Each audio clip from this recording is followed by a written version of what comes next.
주신 하나님 말씀 창세기 17장 8절에서 11절 말씀입니다.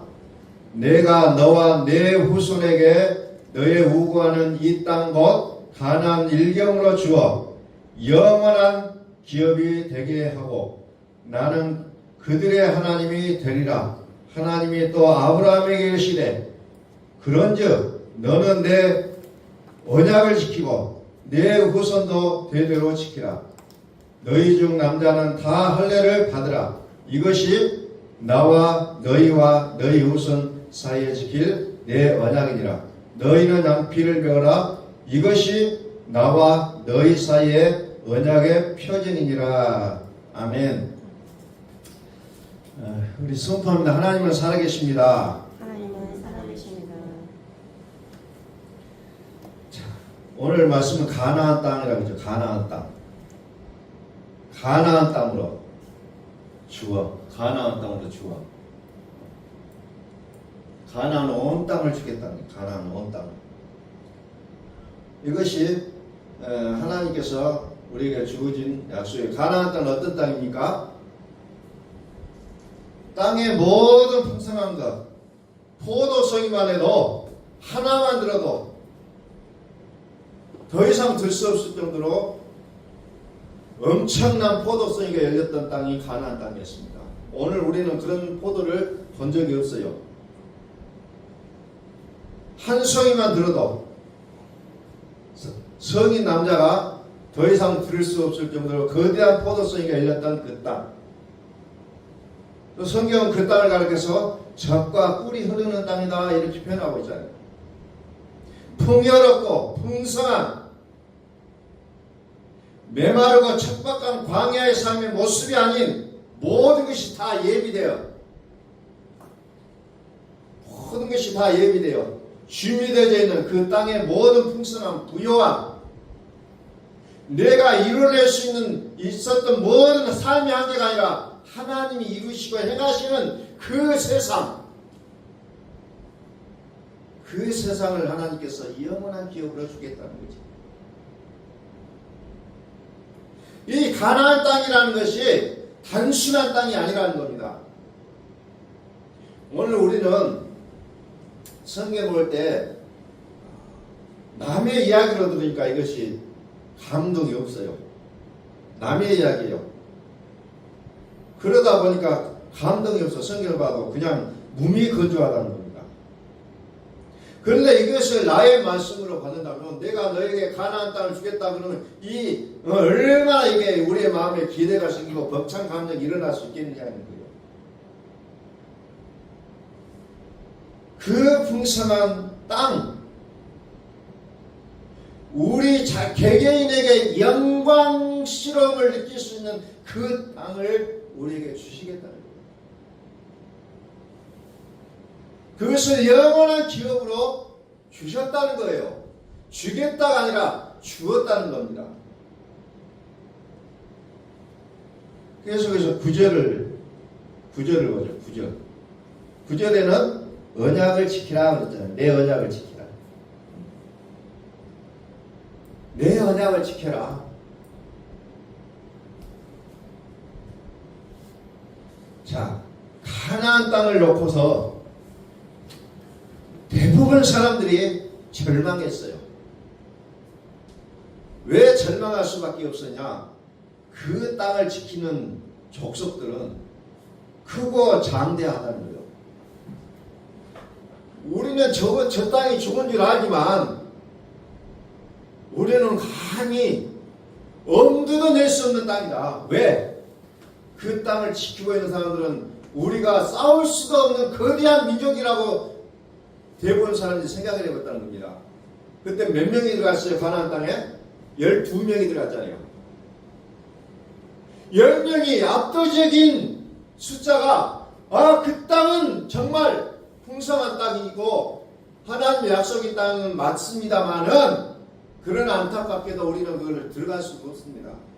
그들은 너무 장대합니다. 우리는 그들 앞에서는 메뚜기와 같습니다. 라고 고백하고 있다는 거예요. 들어갈 수가 없다. 그러나 두 사람 누구예요? 갈렙과 여호수아 여호수아와 갈렙은 아니다. 하나님이 약속하신 땅이다. 그들이 아무리 상대할지라도 하나님이 약속하셨기 때문에 우리는 들어갈 수 있다라고 그들이 피력하고 있다는 거예요. 우리는 어떤 일이 벌어지면 의견이 많이 나옵니다. 현실적인 의견이 나와요. 맞잖아요. 그러나 현실적일지라도 하나님이 약속하신 거냐 아니냐에 따라 그 내용은 달라질 수가 있다는 거예요.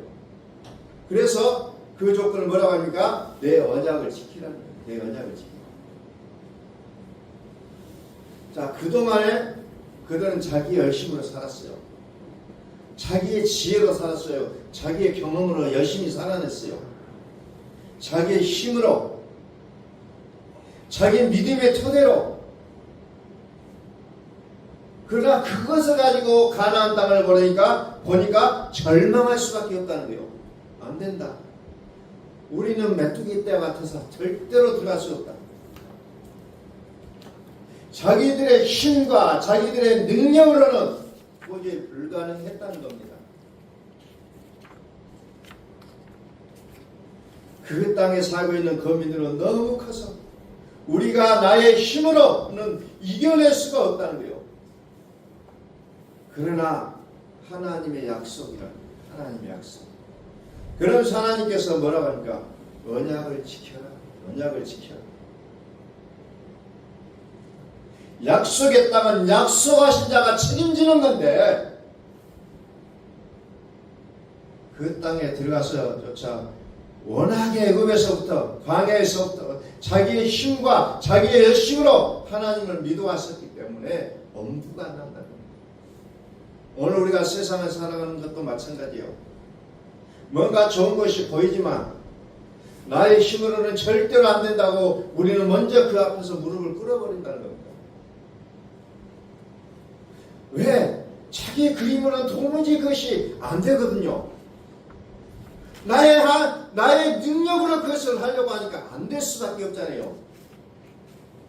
그러나 약속하신 자가 책임져 주신다는 거예요. 약속하신 자. 그래서 우리는 살 수가 있는 거예요. 약속하신 자가 책임져 주신다는 겁니다. 결론은 뭐예요? 여호수아와 갈렙은 그 거민들은 우리의 밥이라는 거예요. 우리의 밥이라. 우리의 밥. 우리의 밥이라는 겁니다. 왜? 약속하신 자가 있잖아요. 하나님. 약속하신 그분이 나와 우리와 함께 하시면 그들은 우리의 밥이다. 세상을 향해서 내가 할 수 없는 일들이 너무너무 많아요.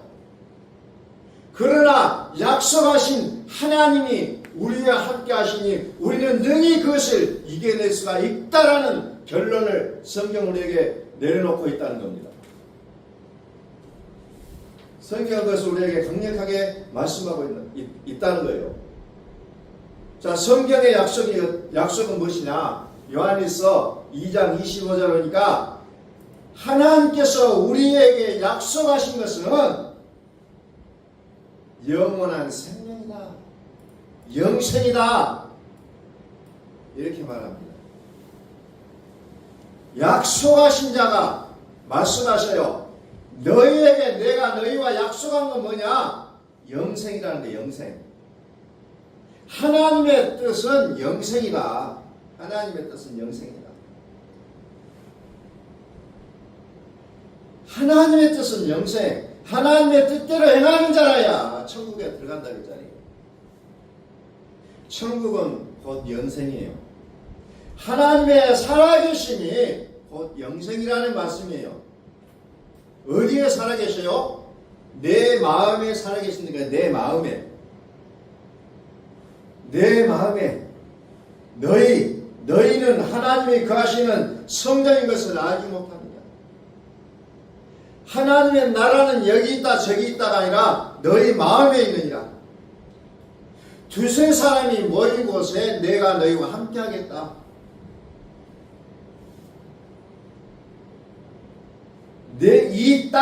이 땅, 이 마음의 땅이 성전이다. 성경은 얘기합니다.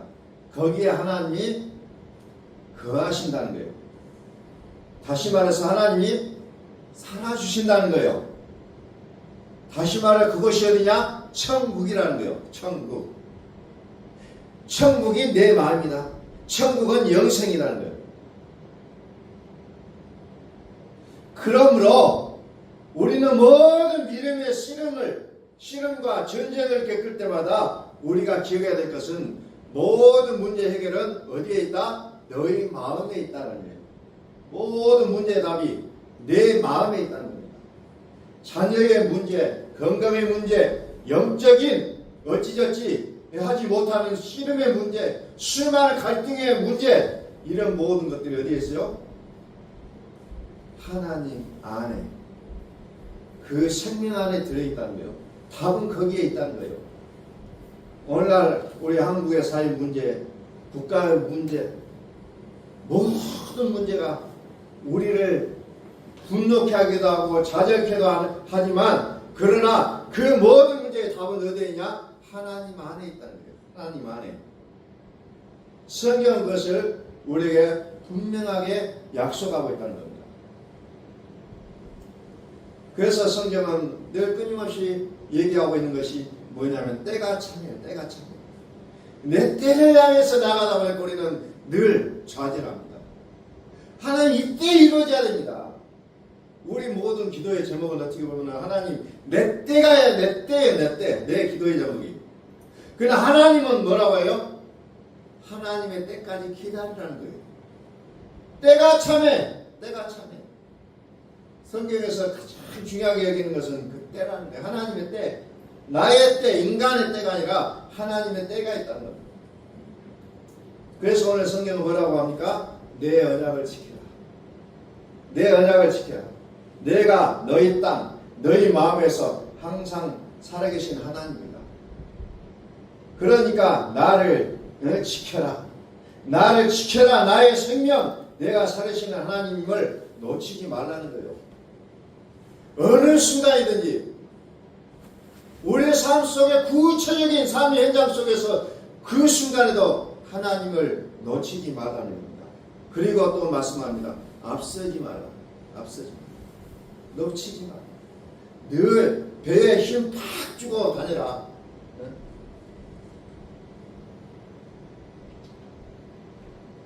요한복음 16장 14장 16절 요한복음 14장 16절 17절에 보니까 또 다른 보혜사를 얘기합니다. 또 다른 보혜사. 내가 아버지께 구하겠으니 그가 또 다른 보혜사를 너희에게 주사 영원토록 너희와 함께 하시리. 또 다른 보혜사. 내 속에서 나는 영원히 거하겠습니다. 영원히 떠나지 아니하고 함께 해주겠다. 그러면 이 언약을 지키려는 건 뭐냐? 하나님이 살아계시다. 하나님이 살아계시다. 영원한 생명, 이걸 지키라는 게요. 하나님의 살아계심을 놓치지 마라. 이게 언약을 지키라는 얘기예요. 우리는 또 이 언약을 지키라니까 또 무엇을 얘기하냐? 율법을 얘기하고 있어요. 그러나 이 언약을 지키라는 말은 분명한 것은 하나님을 놓치지 말라는 겁니다. 자, 오늘 본문 말씀 10절. 10절에는 뭐가 나옵니까? 할례를 받으라. 할례. 언약을 지키라. 이 말이 뭐냐? 생명을 지켜라. 생명을 지키기 위해서 어떻게 해야 되냐? 할례하라. 내가 나의 생명, 영생, 하나님이 사심이 아니라 내가 살고 살고 있는데 모든 것들을 다 끊어내라. 인간적인 요소를 다 끊어내라는 거, 이게 할례라는 겁니다. 할례. 살을 끊어내자니요. 잘라냅니다. 그게 뭐냐? 너의 인간적인 모든 방패를 끊어버리라는 얘기예요. 그것을 이스라엘 백성들의 할례의식을 통해서 가르쳐 주고 있는 거예요. 그럼에도 불구하고 이스라엘 백성들이 뭐예요? 그것을 기억하지 못하고 율법으로 살아오고 있었잖아요. 그러니까 그 할례가 의미가 없어져 버리고 말았다는 겁니다. 자, 히브리서 4장. 그래서 두려워하라는 거예요. 두려워하라. 두려워하라. 안식에 들어갈 약속. 안식에 들어갈 약속이 뭐냐? 안식에 들어갈 약속이 남아있을지라도 안식에 들어갈 약속이 있다는 거예요. 이게 뭡니까?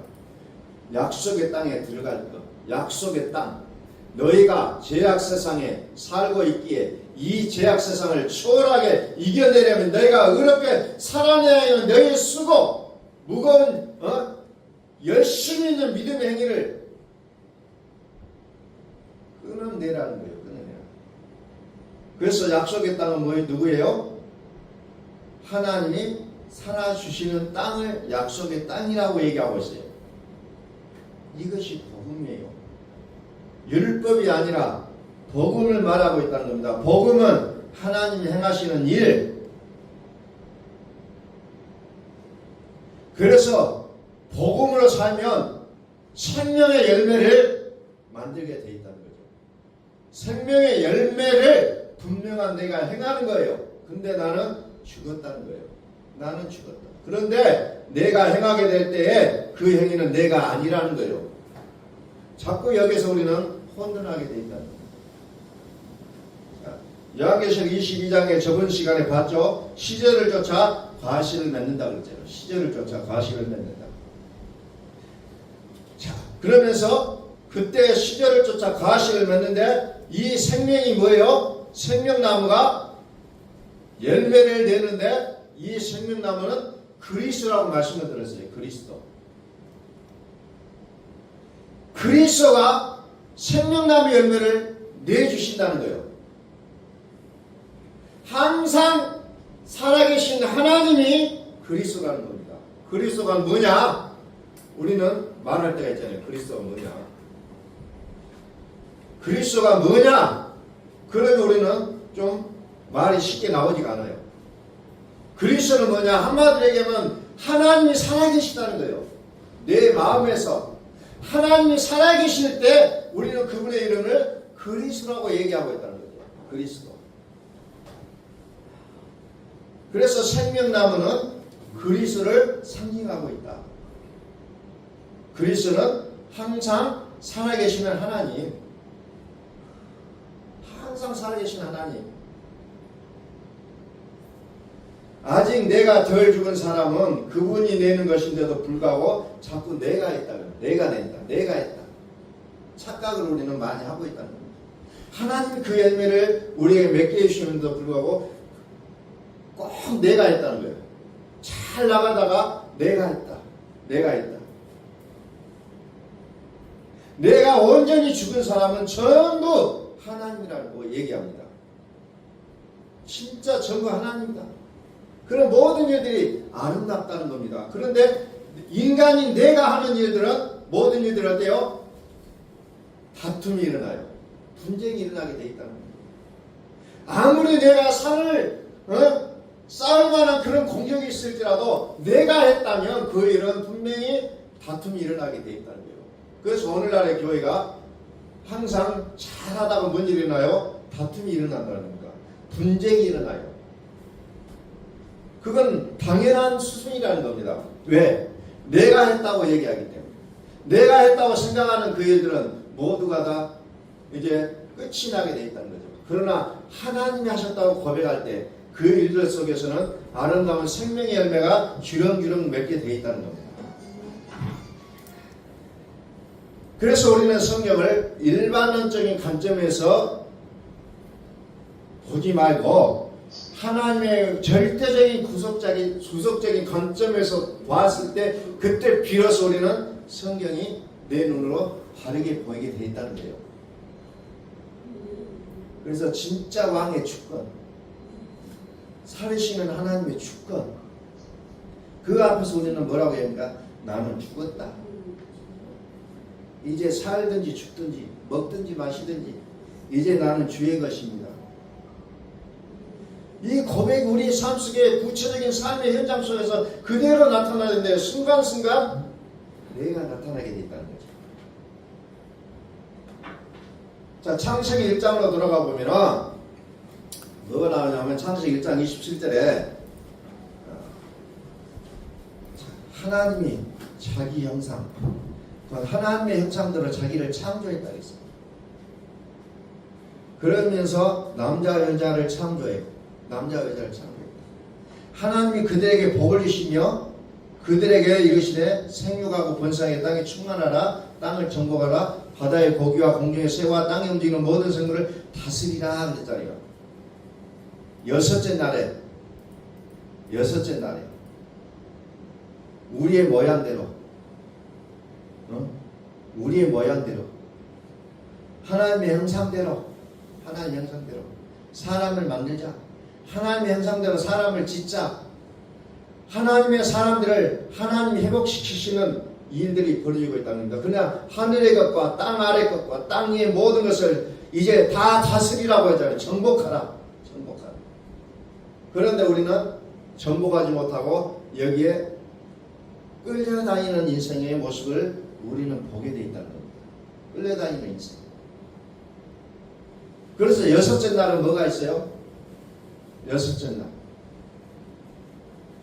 하나님의 형상대로 하나님의 모양대로 지음받은 모습의 그 뜻을 이루기 전에 인간들, 즉 그 속에서 무엇들이 만들어요? 짐승들을 많이 만들어 놓잖아요.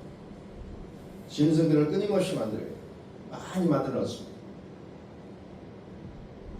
여섯째 날의 그 시작은 그 땅에, 이 마음의 땅에 짐승들이 많다는 거예요. 짐승들이.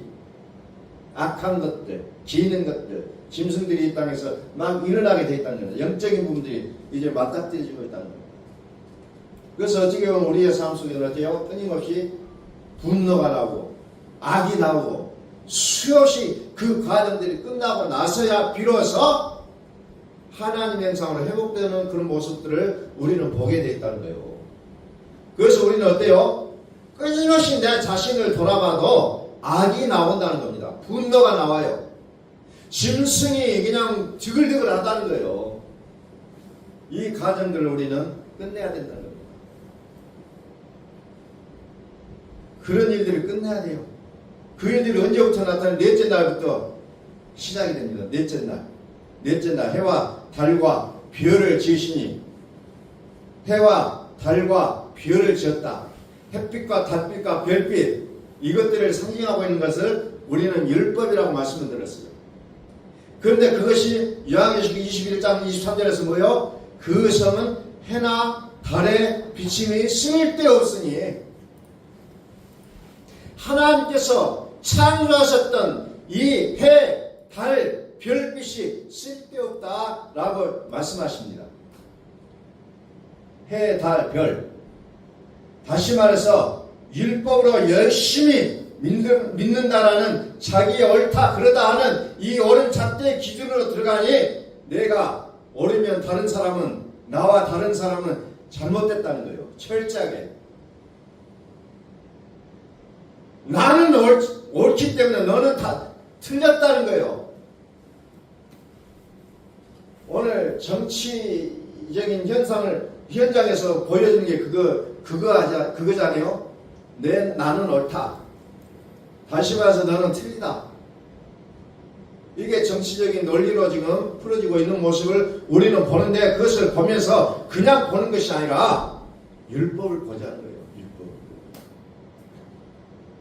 율법을 보자는 겁니다.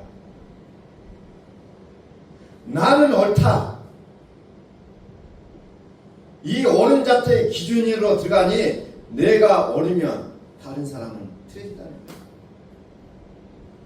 그러니까 다툼이 되고 정죄가 되고 판단이 되고 싸움이 더해지는 이런 일들이 우리의 사회 곳곳에서 일어날 수밖에 없다는 거예요. 그 심지어 세상 속에서만 그러냐? 교회 안에서도 그럴 수밖에 없다는 거예요. 율법적 햇빛과 달빛으로 빛은 빛인데 밤이 오잖아요. 그래서 넷째 날은 저녁이 되고 아침이 되니 이는 넷째 날이다. 이렇게 표현하잖아요. 밤이 있다는 거예요. 밤. 그러니까 열심히 율법으로 햇빛과 달빛으로 넷째 날에 열심히 믿음으로 살게 되어지는데 다섯째 날, 여섯째 날 결과는 땅의 짐승이 창궐하다는 겁니다.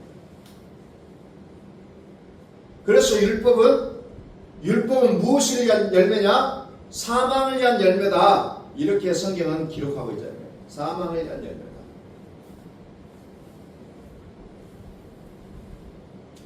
우리 선포합니다. 하나님은 살아계십니다. 하나님은 살아계십니다. 하나님이 살아계시는 것 밖에는 어떤 것이 우리에게 해결책을 주어지지는 못한다는 겁니다. 그래서 하나님께서 다섯째 날, 여섯째 날 모든 짐승이 막 드러나고 일어난 일들의 모습이 있게 되는데 그럼에도 불구하고 보시기에 좋았더라 하잖아요. 보시기에 좋았더라. 오늘 우리 앞에 놓이는 사나운 일들이 많아요. 때로는 가정의 문제가 나타나고 또 직장의 일들도 나타나고 또 대인관계 속에서 문제가 나타나기도 합니다. 그러나 그 과정 속에서 그 악의 모습만 우리가 바라보면서 괴로워하지 말고 하나님이 보시기에 좋았다는 이 부분으로 우리가 넘어갈 수 있어야 된다는 거죠. 결국은 하나님께서 이 모든 일을 합력하여 선을 이루게 하실 줄을 우리는 선포합니다. 모든 것이 합력하여 선을 이루게 된다는 거죠. 자, 소돔과 고모라 성이 멸망하게 됐잖아요. 그런데 그 소돔과 고모라 성이 멸망하게 된 원인이 뭐냐? 많은 사람들이 얘기하잖아요. 도덕이 붕괴되고 어떤 제약이 너무나도 극도로 달하니까 소돔과 고모라 성이 멸망했다고 얘기합니다. 그 원인도 맞아요. 그러나 그것보다 더 중요한 원인이 뭐예요? 의인 10명이 없다는 거예요. 의인 10명이 없어서 결국은 소돔과 고모라 성이 망해버렸잖아요. 결국은 의인 10명이 없었다는 거예요. 의인이 뭐예요? 의인. 우리가 하나님을 믿는 사람들이 의롭게 안 살았다는 그런 얘기가 아니에요. 율법의 의로 흠이 없게 살았던 사도 바울도 율법의 의로는 그 행위로는 결국 자신의 신앙을 회개하고 하나님 앞에 돌아설 수밖에 없는 그 모습을 우리에게 보여줬다는 겁니다. 당대의 최고의 의인이었던 욥의 신앙까지도 회개시키고 깨뜨리신 하나님의 의의가 뭐냐? 우리를 의롭게 하게 하여 살아나신 그리스도 예수의 이름을 우리의 마음에 가지셔야 하는 겁니다. 우리는 자꾸 뭔 일을 생각하면 도덕으로 들어가요. 도덕이 나쁘다, 잘못됐다 그 얘기를 하는 얘기가 아니라 하나님이 우리에게 정하신 기준이 도덕으로 가라는 것이 아니라 하나님의 말씀으로 들어가라는 거예요. 그래서 오늘 말씀 뭐예요? 언약을 지키라는 거예요. 언약을 지켜라. 이 언약만이 구원이요, 구속사요, 답이요, 평강이요, 평화의 나라가 됨을 예수 그리스도로 선포합니다. 하나님의 나라, 언약을 지켜라. 우리는 뭔가 야무지게 뭔가를 하고 싶어요. 교회 봉사도 마찬가지고 가정의 일도 마찬가지고 세상 속에서 정말 믿는 사람으로서 정말 포부를 갖고 살려고 노력하지만 나오는 것이 뭐요? 예뱀이요, 마귀요, 사단이 나온다는 거예요. 그것을 우리는 결단코 이겨낼 수 있는 우리의 모습이 아니라는 겁니다. 선을 원하는데도 불구하고 여전히 나오는 것은 악만 나오고 있다는 겁니다. 악의 모습만 취하고 있다는 거예요. 그래서 로마 10장에 극심한 시름이 있잖아요. 이 시름을 우리는 하지 않으면 안 돼요. 분명히 이 시름을 통과해야 로마서 8장 그리스도 예수의 생명의 법이 우리를 사로잡음으로 말미암아 영원한 평강 속으로 들어가는 우리의 모습을 우리는 거기에서 볼 수 있게 된다는 거예요. 그래서 로마서 7장은 극심한 시험이에요. 시험. 로마서 8장은 그리스도 예수. 여섯째 날 하나님의 형상과 하나님의 모양으로 지음받게 되실 때 그 믿음의 단계로 가까이 가면 갈수록 보여지는 것이 어떻게 보면 악한 모습이에요. 속에서 나의 한계가 나오고 나의 악이 나오고 내 속에 있는 거짓과 이런 모습들이 끊임없이 나온다는 겁니다. 그런데 우리는 그 가운데서 절망하지 않아야 될 것은 이제 나오고 나면 결국은 내가 하나님의 사람으로서 온전한 모습으로 하나님께서 회복시켜 주실 그 약속이 우리에게 있구나. 우리는 그것을 생각하면서 우리는 기쁨으로 찬양하고 하나님을 높여드리는 우리의 모습이 될 수 있기를 예수 그리스도의 이름으로 축원합니다. 히브리서 4장 1절 봅니다. 그러므로 우리는 두려워할지니 그의 안식에 들어갈 약속이 남아있을지라도 너희 중에 혹 미치지 못할 자가 있으니까 함이라. 그러니 두려워하라는 거예요. 두려워하라. 2절 저와 같이 우리도 복음 전함을 받는 자이나 그러나 그들은 그 들은 바 말씀이 저희에게 유익되지 못한 것은 듣는 자가 믿음을 하지 아니함이라.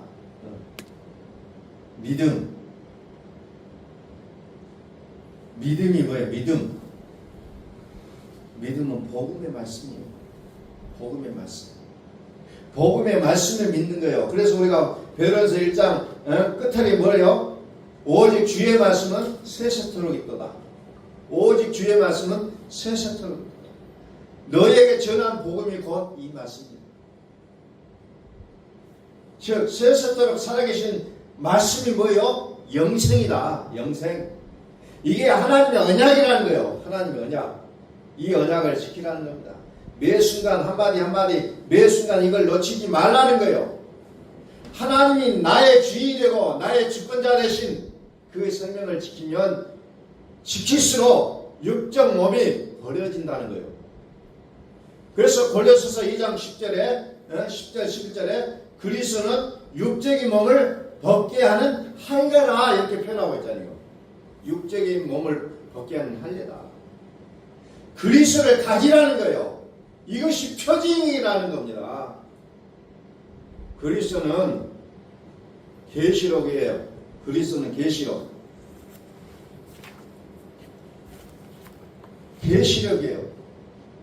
그리스도의 사역이 첫 번째 심판, 통치자, 우리의 육적 몸을 벗게 하는 거라는 거예요. 이것이 우리 복음 전함을 받는 자이니 이 복음은 하나님의 말씀이니 이 말씀은 세세토록 있도다.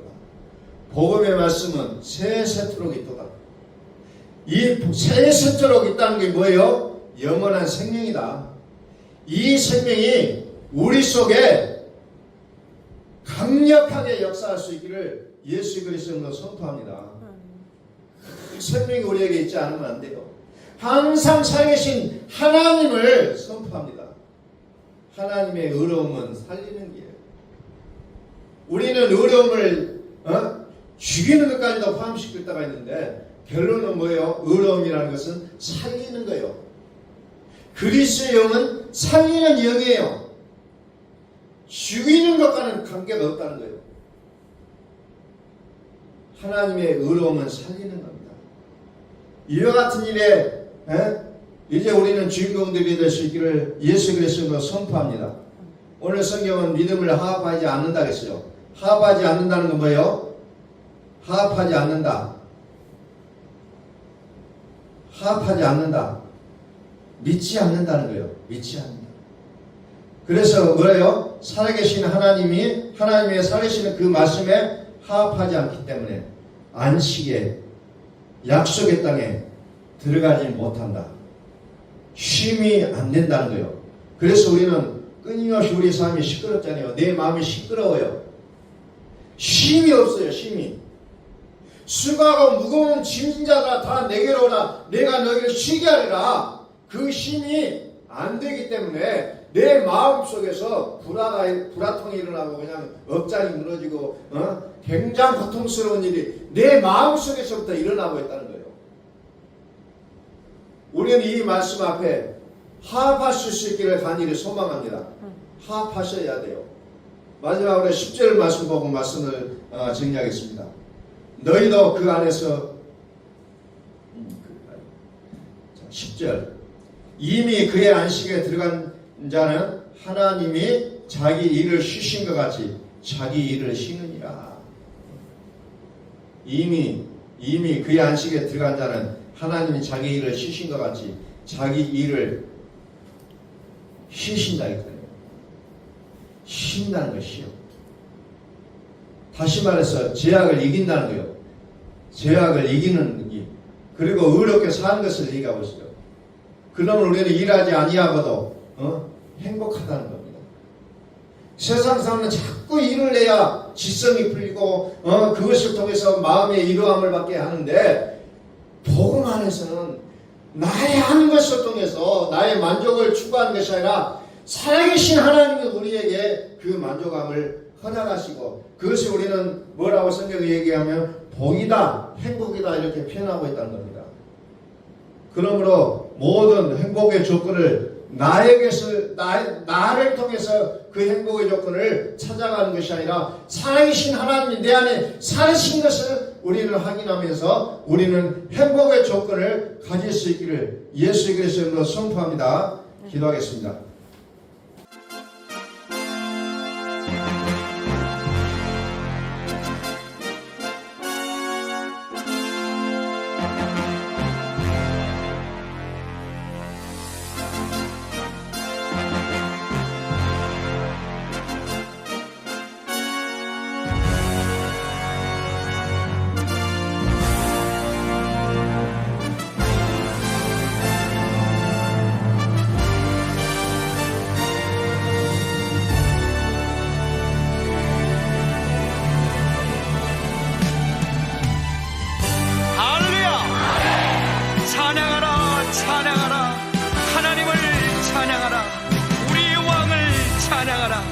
하나님은 온 땅의 왕이 되시며 열방을 치리하시니 그 이름을 선포합시다. 지존하신 주님 이름 앞에 무릎 꿇고 나경배 거룩하신 주님 보좌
함께 예수 그리스도를 고백합시다.